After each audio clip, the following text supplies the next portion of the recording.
Hello, my name's David Runciman, and this is Past, Present, Future, the History of Ideas podcast.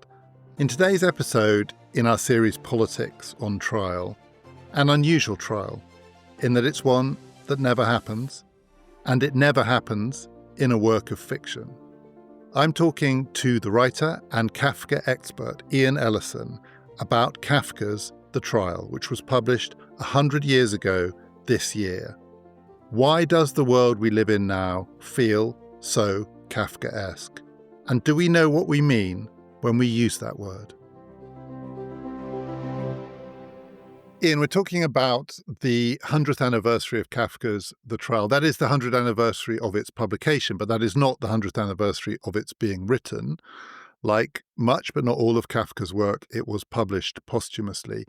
It's more like the 110th or 111th anniversary of Kafka's writing it. So we should probably start with the circumstances in which he wrote this book. And we will talk later on about how it came to be published and whether the thing we read is what Kafka imagined the book was, because it was published after his death.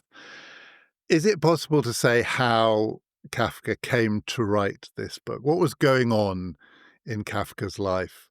Or maybe even, who was he in 1914, 1915 when this book was being written?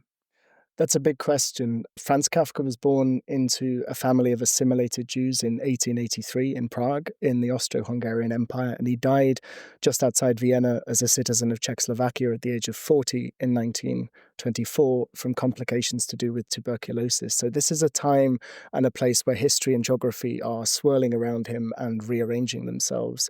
He and his family were a minority within a minority. They were German-speaking in a city that was majority Czech-speaking and Jewish in a majority Christian region. Jews did have the vote, but only if they registered as Czech or German. His father had grown up in poverty in the countryside, but had married into a more prosperous family. The Kafkas ran a haberdashery shop in central Prague.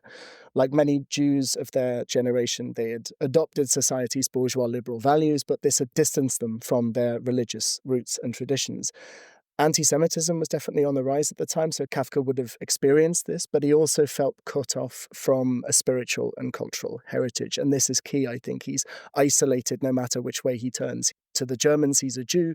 To the Czechs, he's a German. And to his family, he's a firstborn son who, despite being engaged 3 times, twice to the same woman, and we'll get onto that later, never got married, didn't want to take over the family business, was a vegetarian when his paternal grandfather had been a kosher butcher, and to them he was wasting his life and education by vainly pursuing literary ambitions. But he did also go along with his parents' aspirations to some extent. He trained as a lawyer. It's also key for this novel, The Trial. He passed the doctorate in law, albeit with the lowest mark that you could get. And he had a year in training in the Prague courts and another year of long hours and poor pay with an insurance company before he moved into the state-run and brilliantly named Workers' Accident Insurance Institute for the Kingdom of Bohemia in 1908. And that was his day job, where he would work until he took early retirement in 1922 because of worsening health. Was he overeducated for that job? I mean, he was a highly educated person, so law, but before that, highly educated and extremely well-read. Was he slumming it in doing that job intellectually? Possibly, but it was also a strategic decision for him. In his day job, he's processing insurance claims. He's involved in accident prevention by inspecting working conditions on site. But crucially, he only has to work from 8 till 2. So it leaves him time to write. So he'd come home for a late lunch, maybe, have a nap, exercise, have dinner with his family. And once they'd all gone to sleep and he was alone, he would write until the early hours of the morning. So it's a strategic decision, I think, this job. And despite the fact that he's unsurprisingly tired a lot of the time, Kafka was actually quite good at his job. He complains it's a distraction, but it's also necessary for his writing in many ways. He rises through the ranks, and by 1912, he's pretty well established. He still lives with his parents, which is not very unusual for the time. He has a few brief affairs and occasionally goes to the brothels in Prague, which is also not uncommon. But he'd never had a serious relationship. All through these years, he's keeping a diary. It's giving him regular writing practice, and it's fueling his literary imagination. He'd actually started writing pretty early, in his early 20s. He'd had 2 attempts at finishing novels that he hadn't finished, and published a few short stories in newspapers and magazines. And then just at the point when a publisher in Leipzig is agreeing to bring out a collection of his short stories, he meets a woman called Felice Bauer in August 1912, and she changes everything. So we'll come on to that in a sec. Do we know, for instance, that he visited the brothels from his diary? I mean, how do we know the intimate details of his life? A lot of it is recorded in his diaries, which were published posthumously. He had wanted all of his unpublished material to be destroyed, but we have access to an awful lot of his material. Were these pretty frank diaries? You know, a diary can be boring and prosaic, or it can be almost confessional. Is this at the confessional end? It's both a confessional and perhaps also a writing workshop. It's very hard to tell what is maybe a record of something that happened to him, or a dream, or a draft of a story, or something he's just mulling over, or a draft of a letter or something like that. It's very tricky to know where the boundary between fiction and reality is to a certain extent in his diary. But that's also because he never meant them to be published. They were for him alone, putting his thoughts on the page. Would he have been horrified that Kafka, it's one of those fascinating stories. Van Gogh is another one. Actually, Nietzsche is another one. People who effectively died unaware they were going to become world historic figures. So what Kafka would have thought about becoming a word, Kafkaesque, and the fiction being published. But the diary, would he have been mortified? I think so, yeah. I mean, most people would be, right? Your diaries that you wanted destroyed to be published is not something to... And for very specific reasons, actually, to do with his relationship with Felice Bauer in particular. Not just that, but... Let's talk a bit about that, because it really does lie in the background to the trial itself. What was the nature of their relationship, and how did he end up getting engaged to her twice? One failed engagement is one thing, but twice? They reconcile later on, and I'll come to that, but it's the breakup of their first engagement that is crucial for Kafka's writing of the trial. So just to give you a sense of who she is an intelligent, well-read, independent, successful working woman in Berlin. He's living in Prague at the time, she's living in Berlin, and she works marketing an early kind of dictaphone and would eventually have a managerial role in that company. Kafka meets her at a gathering in Prague, and he actually waits over a month to get in touch with her after they first meet. But once that correspondence starts, it becomes very intimate very quickly. He's writing several letters a day. They exchange hundreds of letters over the time that they're in this relationship, though we only have Kafka's side of the correspondence, which she, in fact, sold later on in life, I think in the 1950s. And what's interesting is that while he's writing to her, he's having a very productive period of writing fiction. So it's kind of like the two things are influencing each other. He's clearly drawn to her. He's thinking about her as a future wife already, but he's got doubts. He's got doubts about whether she understands his literary vocation. He's got doubts about whether he himself would be suited to married life. And one of the things he occasionally tries to do in the letters he writes to her is try and get her to say that she sees him as an unsuitable husband. For example, he says at one point in the letter that his ideal way to exist would be to sit, as he says, in the innermost room of a spacious locked cellar with my writing things and a lamp, as in by myself. So he knows that marriage would provide an escape from solitude, and I think human connection is something that he's drawn to. But at the same time, he knows that he needs solitude in order to write. So as you say, we don't have her letters, but can we tell from his letters how she responded to that? I mean, as love letters go, that line that you just read out, it's a bit of a dampener. It's tricky to say. He's certainly very obsessive about knowing the details of her life, and at times also the photographs that he sees of her. He's trying to puzzle out who's who in the photograph and who's next to her, and it does come across as quite obsessive in that way. It certainly led to their engagement. They only saw each other in person a handful of times, but by May 1914, they'd gotten engaged. So after about 2 years, or a year and a half to 2 years of corresponding.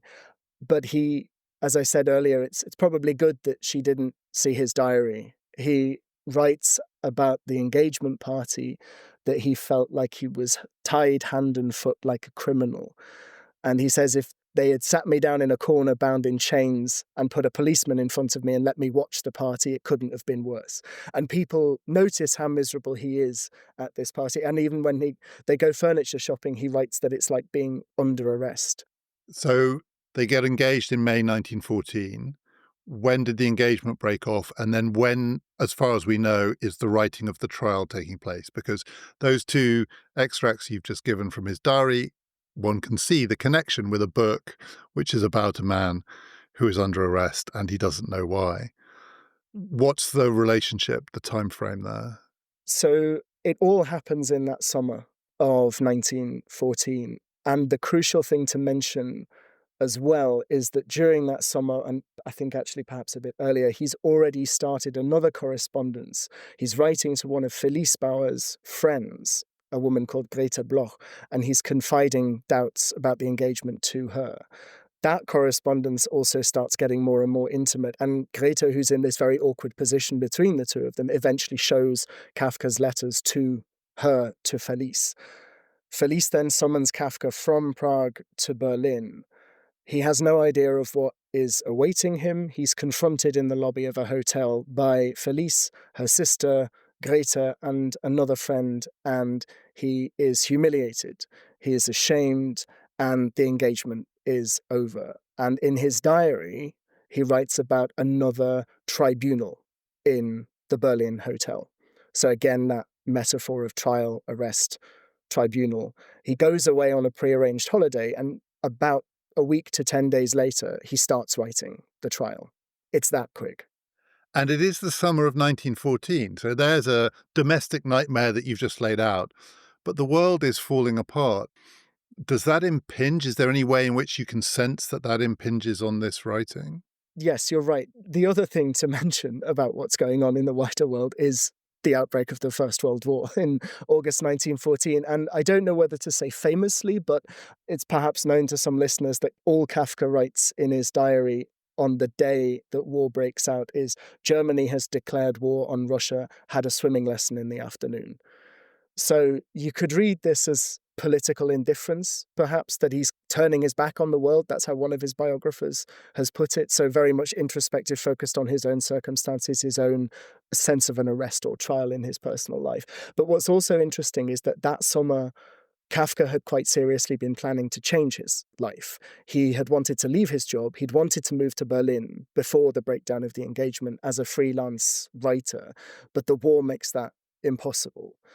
So even though he must have known about how awful the conflict would be, from his work in accident insurance and injuries, and he's confronted with these kind of things on a daily basis, he still writes to Felice in letters that it would be my good fortune to become a soldier. And I don't think this desire is driven by any particular political conviction. He's not interested in jingoism. He's not interested in patriotic speeches, nationalism, but he does try and enlist several times. And it's only his boss at work that prevents him by saying, he's indispensable. But what I think is going on here is that Kafka is driven by a very deep urge to escape from a life that he feels trapped in, even if he's trapped in it because of his own making or because of circumstances of his own making. And that also has echoes of the trial, I think. He escapes the engagement, but as you just described, he doesn't escape his life. So he's writing this, he carries on with his job, presumably through the war. He's living at home with his parents through the war. So his life is almost frozen by this outbreak in the wider world of politics. He's possibly had an escape, depends how you want to see it, from the engagement. But in other respects, he is more trapped as a result of that. As you just described it, it's sort of unusual in a way for a world-famous book to have such a clear trigger. So as you described the diaries, the summoning to Berlin, he doesn't know that the woman he's been writing letters to has shared them with the woman to whom he is meant to be engaged, but not for much longer. And then to be confronted, it's almost like an intervention or a shaming ceremony. And 10 days later, he starts writing probably the best known account in world literature of a nightmarish pseudo-legal proceedings in which you don't know what it is that you've been accused of. Is it as direct as that? Is it that, as far as we can tell, that was the inspiration? I think there are potentially other inspirations as well, perhaps also to do with his work life. He has been often seen as a prophet of totalitarianism, the events of the later 20th century. But I think that's maybe taking it too far. He died in 1924, as I said, so he would have no idea of the horrors of the Second World War that would, in fact, result in the murder of many members of his family. He knows nothing of the Cold War. But what he does know is how dehumanizing bureaucracy can be. What he does know is how, when he's working in accident insurance and people are coming to him for their compensation claims to be upheld, he has an immense amount of power to determine the fate of their situation. And so he's aware of the dehumanizing effects of bureaucracy. I should probably say at this point that I had never read the trial until I read it for this conversation. But like a lot of people, I bandy around the word Kafkaesque, thinking that I know what it means. I now think I don't know what it means, and we'll talk about that. But I would use the word Kafkaesque to describe some semi-bureaucratic nightmare in which I got stuck in some call center hell, or I was trying to register for something and I kept being sent back to the beginning. And I thought that this book would be an extended allegory of that kind. Therefore, it would be about being trapped in a version of a bureaucracy that is relentless and has all of these rules and systems, but you can't somehow get to the end. And I also thought, perhaps naively, given the title, that it would be about a trial. And this is, we're talking about this partly because it's a fascinating, completely fascinating book. I have never read a book that more confounded my expectations of it. And I'm so glad that I read it because it's an extraordinary book. But there is no trial in it. It's called in German Der Prozess, which I think can translate as the trial, but is probably a broader term than trial in the legal sense in English. The process, the proceedings, the trial. It begins with the news that this man has been arrested, and it does follow the pattern of him trying to discover what it is that he's been arrested for. But in so many other respects, it is unlike that image I had in my mind of a Kafkaesque nightmare, which is bureaucratic and procedural and sort of dry and formulaic, and you keep going round in circles because the rules take you back to the beginning. This is much more like some kind of surreal nightmare, and it's all about bodies and smells and sweat, and it's visceral, and all of the situations he finds himself in are chaotic. It doesn't feel bureaucratic to me at all. It's like a man who maybe is, and I think we should talk about this because Joseph K., the lead character in the trial, works in a bank where he's comfortable and feels at home following the rules. And he gets taken into a world where there are no rules. So first of all, my question to you is it wrong to translate it as the trial? Is it an ironic title? Where's the trial in the trial, Ian? Where is the trial? No, I mean, you're right. There is no trial in the trial. There's no showdown courtroom scene. There's no Jack Nicholson shouting, "You can't handle the truth," or anything like this. It's a crime novel without a crime. And in many ways, I think it's so remarkable for what it doesn't tell you. So Der Prozess in German has several meanings, and I think that you've actually hit on one of the hallmarks of Kafka's writing, which is the simple vocabulary in German that actually has multiple resonances and meanings, words that have many meanings all at once at the same time, that when you put it into English, you have to make a choice. So Der Prozess can mean trial, it can mean proceedings, as you say, lawsuit as well, which might actually be the best description of the kind of procedure that's happening in the trial. But it's also about the process that Joseph K. is stuck in. It's also about much more than I was expecting, but it makes a lot of sense in relation to the backstory that you've described of the engagement. It's about social conventions. Much of what he is doing, Joseph K., in trying to find out what has happened to him, is trying to decode not legal proceedings, because there are a few glimpses of things which are dressed up as he's in a kind of process. But so much of it is trying to make sense of social cues and situations in which Joseph K. is very unfamiliar, very uncomfortable, and genuinely nightmarish. Closed, hot, sweaty rooms, bodies pressing up on other bodies, people being whipped and abused. suddenly encountering situations that get sexual very, very quickly, in a way that's almost baffling to him and to the reader. You're reading this thing, and suddenly it's a hugely sexually charged scene. And it feels like he is stumbling from scenario into scenario in which he is lost, not because he doesn't know the formal rules, but because he doesn't know the social code. And that does feel a little more consistent with the idea of him being summoned to Berlin and being confronted by this group of people who are basically telling him he's done something terrible. What's the terrible thing he's done?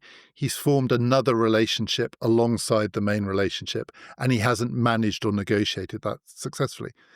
So it feels much more like it's a social nightmare than a legal nightmare. I think that's right.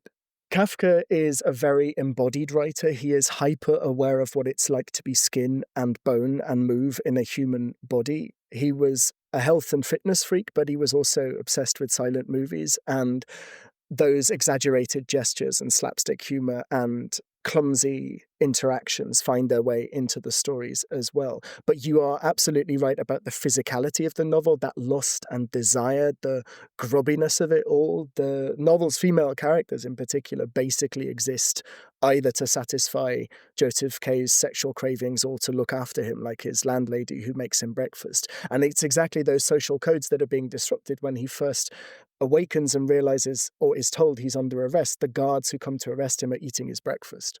Those social codes are being disrupted all the way through. Also, quite early on, he says to his landlady, that this would never happen to me. This arrest would never happen to me if I were at the bank, because I know the proceedings there. I know the rules. I have people to do things for me. But as you mentioned, there are these incredible scenes of intrusion in the bank as well, where after he's gone to this shambolic hearing off in some grubby tenement somewhere in a part of town that he never normally would go to, which kind of suggests some sort of class division as well, that there's areas that he's not happy going to, doesn't feel comfortable going to.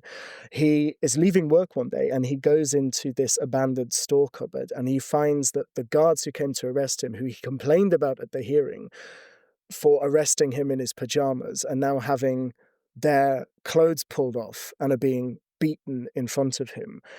And it's this shocking intrusion into this very, very humdrum life that he has at the bank, where all he wants to do is get on. All he wants to do is clock in and clock out and do the job and do the right thing.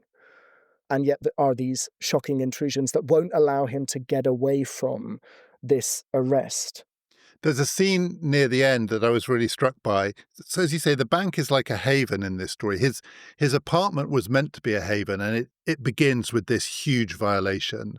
All the social codes are broken. His landlady, who's meant to protect him, doesn't protect him. There are people in the other building who are looking in, and suddenly this place that clearly is meant to be safe is exposed. But the bank is still safe. And through the book, there are various moments where there's a kind of relief for the reader. He gets back to the bank and he does his job and he works these long hours. Towards the end, when Joseph K is almost physically broken, he's sick, he's tired, the sort of nightmarish climax of the novel is he has to show round, I think it's an Italian, isn't it, who's sort of come to town, a businessman, and he's got to do the sort of bankly thing, but it's a social experience. It's not bureaucratic. He doesn't have to look at this guy's bank account and work out whether he's in credit or in debt. He's got to sort of show him an interesting time, take him to the cathedral. And there's a scene in the bank where the manager, his boss, with whom Joseph K, we're meant to believe that's a stable relationship. Everyone knows their place, their hierarchy, and he asks him to look after the Italian. And part of the nightmare is the language isn't right. He's got to learn the Italian words, and everyone recognizes a dream where you can't speak the language of the person you're interacting with. But then he notices that the manager is really socially comfortable with this guy, and that the manager can do it, whatever this thing is, which is basically a social interaction. And he's longing for the manager to sort of take it on.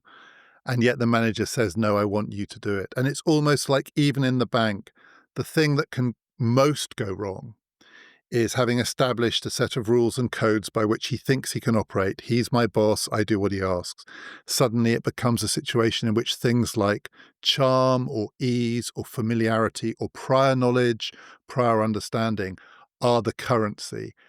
And then he's lost again. So that one is not psychosexual, and it's not seeing people being beaten, and it's not sweat and smell. It's just he can't do it. And it's quite close to the end. And by that point, as the reader, you're kind of haunted by all of it. And it seems like a complete nightmare. Absolutely. And he's always trying to get things back into a situation that he can control. Quite early on, he says to himself, above all, it's essential that if he's going to get anywhere, to discount from the outset any suggestion he might be guilty. Guilt doesn't come into it. The trial is nothing more than a piece of business, such as he had often transacted with profit in the bank. And that's his way of dealing with it, is to turn it into work, to turn it into business, to not make it about social interaction. Don't make me talk to people. Don't make me learn a language and have that close body contact. But all through the novel, Kafka is kind of having fun with him at the same time, with these very confined spaces. You mentioned earlier that every room, the entire novel almost takes place inside very confined rooms. Only at the very end do we go outside.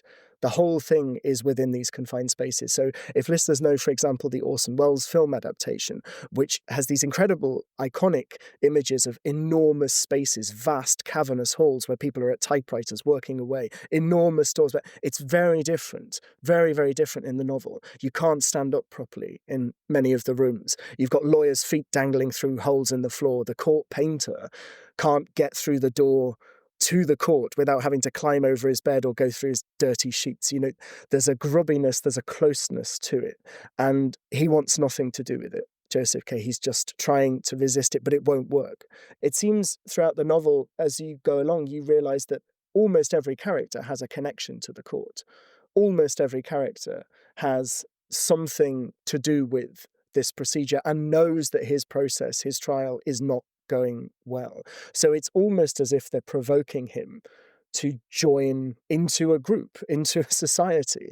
And at the time, it really encapsulates something that sociologists writing in the Austro-Hungarian Empire at the time were really concerned about, a difference between Gemeinschaft and Gesellschaft, between society and community. Community where everyone knows everyone knows their place, everyone knows what they're supposed to be doing, and this more anonymous urban space of loneliness and isolation, but forced interaction and forced proximity, say on, I don't know, public transport or something like that. So that's something that he's really grappling with in this novel, I think.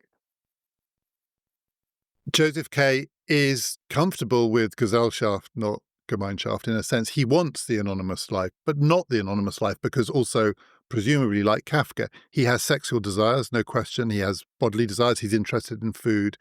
A lot of what we hear about is how his body is feeling.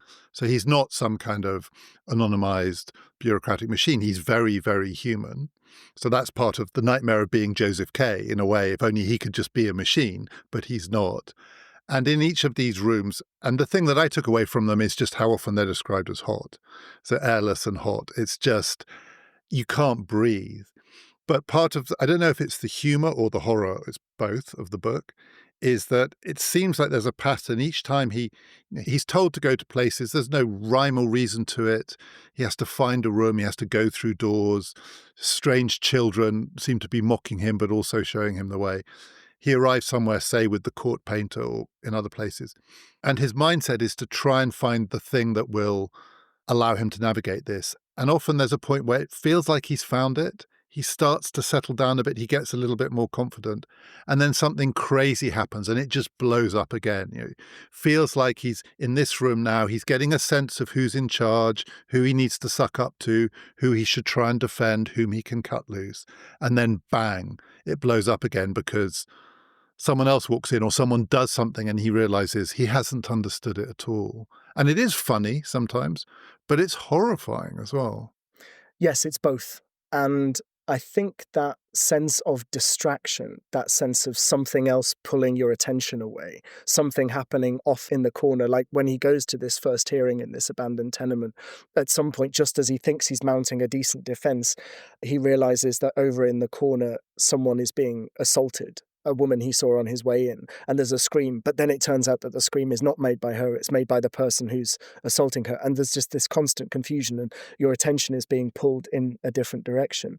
And actually, this is something that in the manuscript of the trial, in the original manuscript of the novel, we can see that this is something Kafka is interested in because, and this sounds counterintuitive, because he deletes passages from the manuscript to do with this. So whenever Kafka takes something out of the manuscript of anything he's writing, it's because it gives away too much. It gives away too much what he's trying to wrestle with. He's always striving for ambiguity and uncertainty. He's never going to come down on one thing or another. And the thing that he takes out very early on from the manuscript of the trial is a discussion of how waking up in the morning is the most dangerous time of day, because you've got to check that everything is as it was before you went to sleep. And so I think it's no coincidence that this novel starts with Joseph K. waking up in bed. The Metamorphosis by Kafka also starts with Gregor Samsa waking up in bed. And this is very prevalent at the time in psychological scholarship, that the human mind exists to create a stable reality for you. And so you need to pay attention to what's going on around you. And the translator Michael Hoffman once said that it's always too late in Kafka. And I think that's right. When these characters wake up in bed, it's already too late. They haven't been paying attention. The suggestion there would be, though, if they had been paying more attention to what was going on around them, and maybe not like Joseph K. fixating so much on his work at the bank and his routine and not being aware of what's going on around him, then he might not have been arrested. And it's a slightly absurd counterfactual to state, but it's not like the trial's all in his head or it's all a dream. But I think it's worth bearing in mind that Kafka's interested in these mental processes, the processes of the mind's awareness of what's going on around it, just as much as he is about these processes of bureaucracies. So he's interested in how people behave and how people perceive the world. So I want to ask you about something, and I hesitate to do this because on the one hand, it's too easy to ascribe psychological conditions to people. But reading this book and reading a bit about Kafka, I did find myself thinking more and more that this was an account of the world as experienced by someone, to use the contemporary language, on the autistic spectrum, in the sense that this person is trying to make sense of a series of social codes embodied in language, but also embodied in physicality. So a lot of nonverbal communication taking place between the other characters. And one of the things that happens to Joseph K. is he finds himself in nightmarish situations where part of the nightmare is that even though other people are really suffering, they seem to have a shared understanding of what's going on. And they seem to have a way of interacting in this space that he doesn't. And that thing of being vigilant and being alert and thinking each day you have to work it out. Each day you have to put the clues together, work out what is going on behind what are effectively masked situations. Now, I don't know. If you Google it, you will find various people speculating that Kafka had Asperger's, or the language varies, but this is at least one interpretation. There are others too. I've seen some people say this is a novel inspired by his anorexia. I don't know if that is true. People going further down other routes. This is about kind of paranoid schizophrenia. I have no idea if any of that is true. But I got some recognition that this was an account of someone who is trying to decode what other people don't have to decode, because for them, for want of a better phrase, it comes more naturally. And the thing that is natural for Joseph K. is actually structure, artificial structure. And the thing that has to be artificially worked out is what for other human beings is a kind of natural interaction. Now, I just want to ask you whether that chimes with your reading of the book. I think it makes a lot of sense thinking about social interactions and what others find easy and what for him is a struggle, and leaves him feeling cut out of things and not sure what's going on.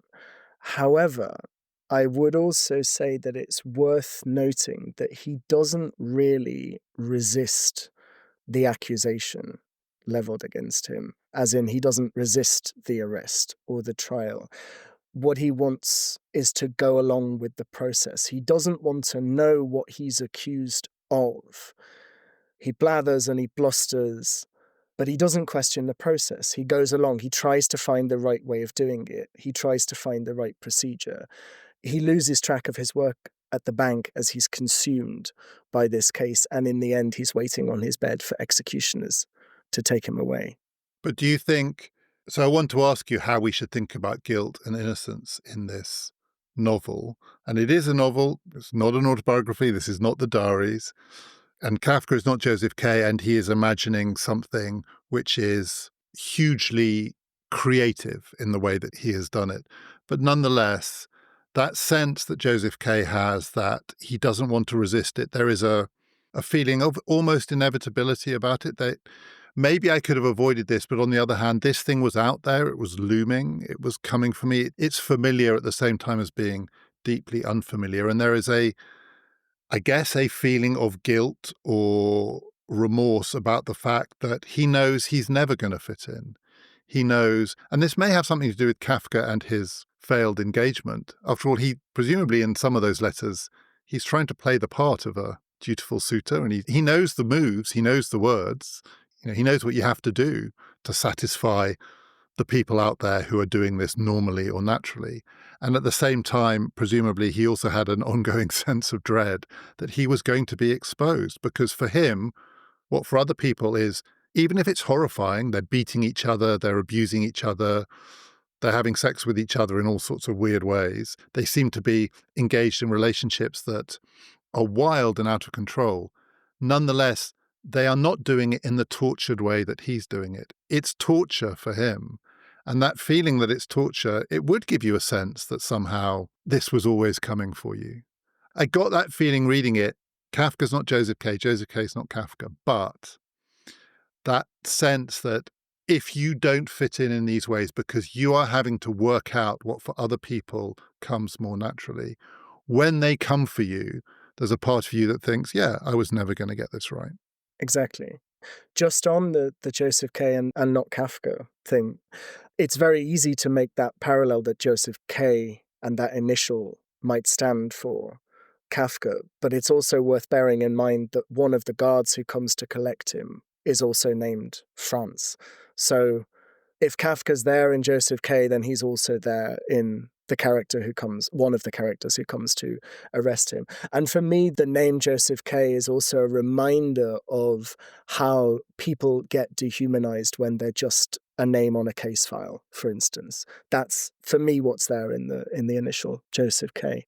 And I should say, in reading it, it did make me think, because we've just recorded an episode about Dreyfus, and reading about the Dreyfus trial, which was, frankly, probably in the wrong use of the term, pretty Kafkaesque for Dreyfus. But one of the things that gets him is a telegram in which someone is named as the scoundrel D, and they just assume it's not Dreyfus at all. There are lots of Ds in the world, right? There are only a limited number of letters, and there are many, many people.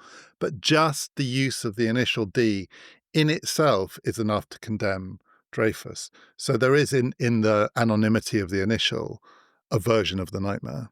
Very much so. In one of the best biographies of Kafka by Rainer Stachter he's done amazing archival digging, and he finds out that there was a case of a Joseph K. in the workers' accident insurance company who I think complained about his treatment and came in and caused a whole disturbance in the building.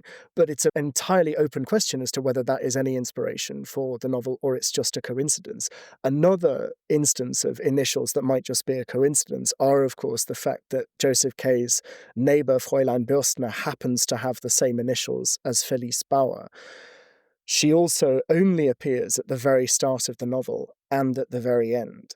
And that ties into what we know from looking at the manuscripts was actually the order that Kafka wrote the different parts of the book.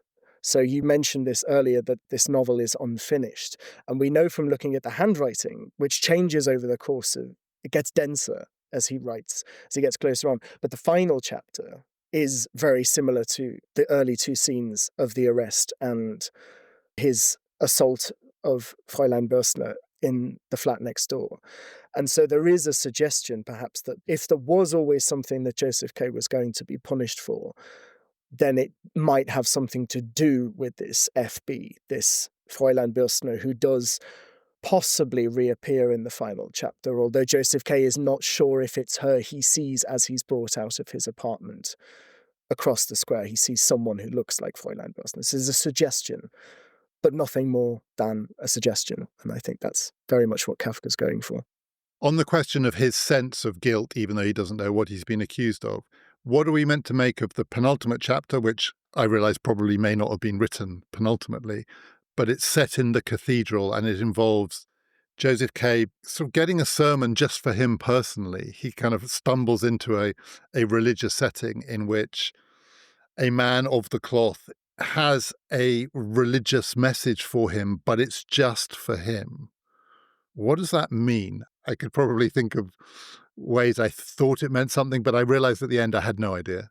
I think that is absolutely the feeling that Kafka means for you to be left with at the end. There are crucial moments in the novel that touch on the nature of guilt. One of them is actually very early on, when one of the guards that arrests Joseph K. says to him that the court is attracted by guilt, so it's not an accident. It's not happenstance that they turn up in his apartment. But near the end, as you say, there's this scene where he's giving the Italian client a tour of the city. They get separated. Perhaps it's deliberate that he loses him, and he finds himself in the cathedral, and he's spoken to by the priest who gives him this sermon about a man who comes from the country and tries to gain access to the law. And the doorkeeper of the gate that allows you access to the law, which is open, tells him, not right now, but you can wait. And he waits and waits and waits, and he waits his whole life. And at the end of his life, he says to the doorkeeper, I've realized that in all the time I was waiting here, nobody else ever came to this gate. How is that possible? And the doorkeeper bends down and shouts at him because he's so old, he's lost his hearing. No one ever came because this door was meant only for you. And now I'm going to close it. It's a paradox. It's been there open all the time, but he's not allowed in.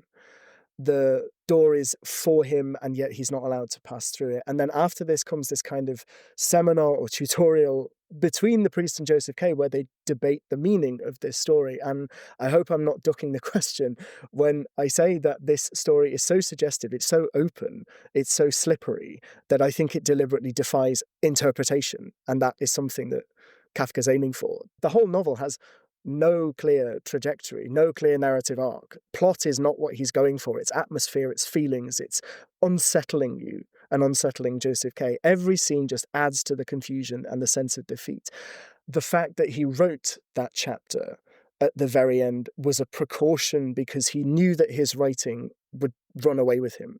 He never planned any of his novels. He never made notes. He never made drafts. He just sat down and let inspiration strike and wrote the novel. And he tried to write one before and he hadn't finished it. He'd abandoned it. He'd given up and lost interest. So as a precaution to himself, he writes the start and writes the end and then tries to join it up. But it doesn't work. The novel jumps ahead to the day before Joseph K's 31st birthday. So there's a slightly stagey, slightly unreal sense to that execution at the end, which seems arbitrary and brutal. And so in that sense, it kind of fits, but it also is very staged that he sat there in a new suit waiting for his executioners. Is there a sense that Kafka actually gave up on it? Because so he was writing it, through the late summer of 1914 into 1915. He had a beginning and an end. He got to the cathedral scene, which almost feels like it comes from another novel. It's different in that, as you say, there is that kind of seminar thing at the end. And Joseph K. is more comfortable arguing it out. It's not visceral, that scene.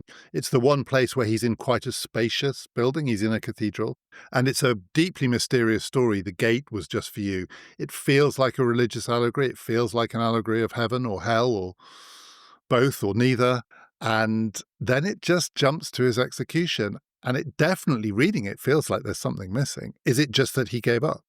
He gave up on it. And the other thing to note, actually, is that it's not quite true that none of the trial was published during his lifetime. This story, this parable, this sermon that you mentioned gets given the title Before the Law by Kafka, and it does actually appear as a self-contained short story in one of the collections he published during his lifetime, A Country Doctor. So he kind of extracts it from the unfinished and abandoned manuscript of the trial and sets it as its own story.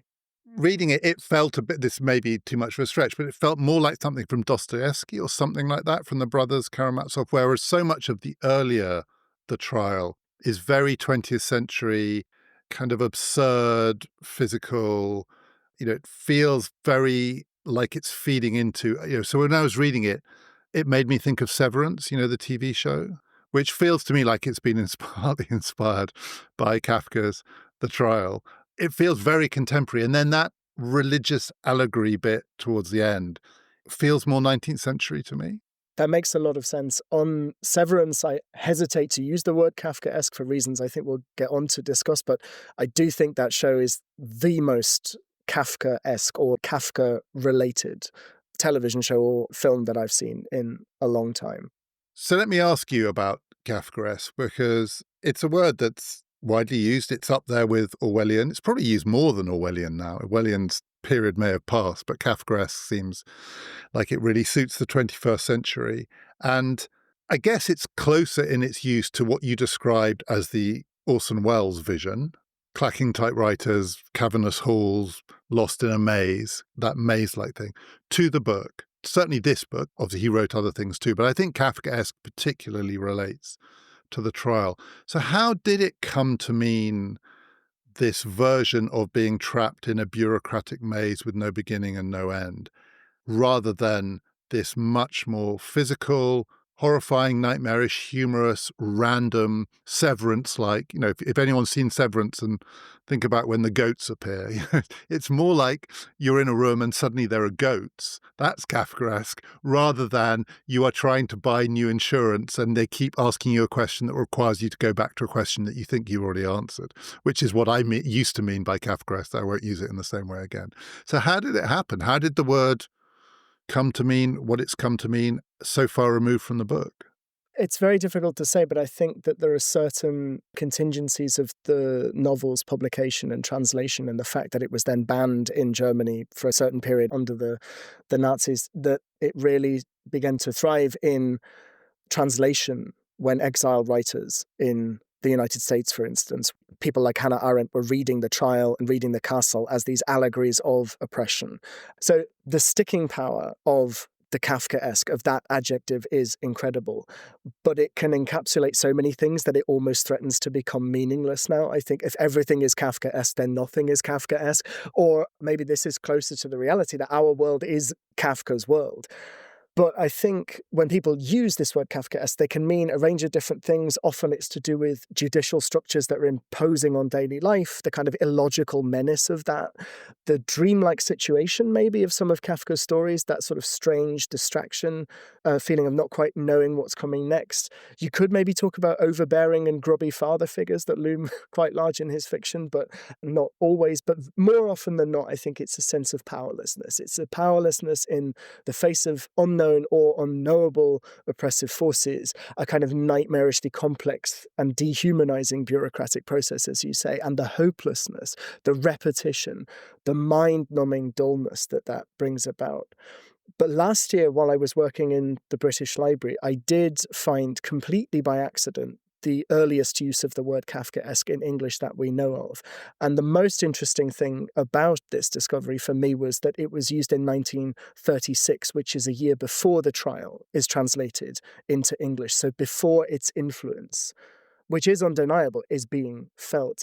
And it's used by the poet Cecil Day Lewis, and he uses it to describe another writer's originality and that writer's humor. So for him, then, Kafkaesque is something fresh, it's something vibrant, it's new, exciting writing that has a kind of transformative capacity to make you look at things from different points of view, which is really what Kafka's always doing in his fiction. He's turning things over, he's giving another twist to the screw, showing you another way of looking things, even looking at unsympathetic characters from a surprisingly sympathetic angle sometimes. So I understand the temptation in today's world to see Kafkaesque as in an unremittingly negative way. It's not just a descriptor. I think sometimes we feel like it's a diagnostic tool. It's a way to feel like we can grasp things and name them and group together the trials and difficulties that we face, the challenges that life throws at you. And it's a way maybe to see them more clearly, but that's not really Kafka's thing, or it's not his whole thing. He's always looking askance. He's seeing things from different perspectives. So I would say if you're going to use Kafkaesque to describe a situation, then you can skewer that situation, you can pin it down sure. But it also means you can imagine how it might be different. And I don't know if absurd is the right word, but it feels, some of it, Kafka's writing feels like it is very much using the absurd. And the humor, as you say, if Cecil Day-Lewis, partly you call something Kafkaesque because it's funny, that's not how we're using. You don't come back from your nightmare with the insurance company and say it was Kafkaesque. I just laughed and laughed. And the trial's not, it's not a laugh out loud book, but it definitely has that kind of sense of the absurd, a bit like Severance, actually, where the recognition is where the humor is. But I also found myself thinking, I think, as I said, I think Orwellian, weirdly, is fading away a bit. But Kafkaesque as a word, it seems everywhere. It's in the newspapers all the time. And I think it's a function of the digital age. So digital age, which people initially thought was going to be Orwellian, but it's not. It's not Big Brother style. It's much more chaotic and absurd than that. But people talk about experiences with machines as being Kafkaesque. You have to interact with the world through machines, which are the sort of filter or the barrier or the enabling tool. And so much of that feels, as I used to think of it, Kafkaesque. And in one sense, it feels completely inappropriate because the trial itself, as we've said, it's so physical and sweaty and bodily. It's not at all machine-like. But the bit that does seem to me to chime with the book is that fear that people often have, I certainly have it, which is the machines seem to have their own language. I'm trying to work out how to navigate this world in a world in which the machines are comfortable with the other machines. It's almost like you're in this situation, you're trying to do something online, and you have that nagging sense that there might be a code here, a set of rules, a way of being in this world that we are excluded from because we're human. And that feels to me Kafkaesque in a way that is consistent with the trial. I mean, it's human to human in the trial, it's not human to machine, but that idea for Joseph K. that these people, and some of it is horrifying, but these people who are living this life that is just closed off for him, there's something that he's not getting, and it makes him feel, among other things, guilty. That does feel quite 21st century to me in the world of machines. Yes, I think that makes a lot of sense.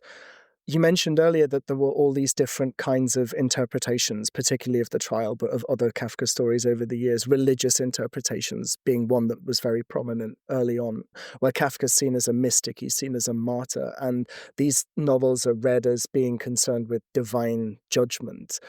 And there are grounds for that, the sort of Talmudic law that's kind of evoked in that sermon passage that we talked about earlier on. But I think those interpretations end up being a bit one-dimensional. Later on, Joseph K. is read as an innocent victim of totalitarian persecution, or it's Cold War-style oppression by a higher power. But again, that's just a single side of reading the novel. Thinking about George Orwell, of course, the huge difference between a novel like 1984 is that there very clearly is an authority figure who is above everyone. Big Brother is in charge, ruling over you. In Kafka, there's a void. Every person he interacts with is just a lowly doorkeeper or just a lowly apparatchik, if you like, in this vast, complex, bureaucratic organism. And you never quite know what's there at the top. It's interesting what you say about technology. I'm more and more persuaded by readings of the trial that see the novel as a story about authority, a story about power, and how, and I don't know if this connects to what you're saying about technology, the digital age, but how people who are subjects of authority and power are complicit in their own oppression or are complicit in perpetuating systems in which they find themselves. That we don't know who's behind these faceless networks and so on, but we agree to the terms and conditions. We go along with it. I was going to use that word, and I think this does connect with what you're saying. The Orwellian nightmare is a nightmare, among other things, of directional technology. You're being looked at, you're being watched, power, information comes in this direction. You might try and push back, but it'll push back on you. Whereas the world of the trial feels to me like a world of networks within networks. There is no overarching authority. There's no one you can turn to for the answer, good or bad, to be told what to do. He's feeling his way, and the nightmare is he thinks he's in a network that he knows how to navigate it, and he discovers it's nothing like what he thought it was. there's another network, or this network is connected another way. These relationships are horizontal relationships in many ways. I mean, there's not a huge amount of hierarchy. There's much more hierarchy in the bank than there is out there in the nightmarish world of the process. And so it does feel like it fits a networked world, which is our world, and in which it may be that it does relate to the reading that you were just giving, in which to be a member of a network is also to be complicit in it. And we are all increasingly complicit in the networks and the network effects that we give rise to. We all join the same platforms, we all operate the same systems, and we complain about them and we call them oppressive, but they are us. It's like people who say the traffic is terrible, to which the response is, you are the traffic. You're driving the car. That feels to me, for want of a better word, Kafkaesque.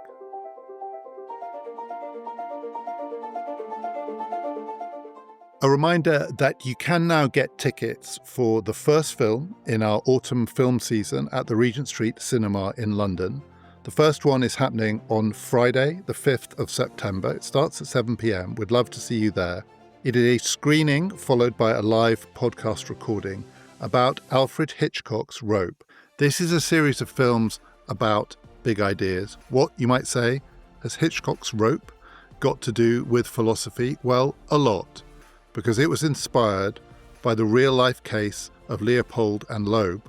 And one of the questions in that case is, were they inspired by Friedrich Nietzsche? If you'd like to get tickets, just click on the link in the show description or go to our website, ppfideas.com, and go to the events page. Next time, in our regular slot, something a little bit different. It's now nearly 18 months since we launched PPF Plus, which is where we put out 2 bonus episodes every month. If you were to sign up, there are 34 bonus episodes waiting for you straight away. So we wanted to give you just a taste of what is there. Next time, there are going to be some highlights from some of the episodes available now on PPF Plus. And after that, we'll be going back to politics on trial. Real trials, not fictional ones. Do join us for that. This has been Past, Present, Future.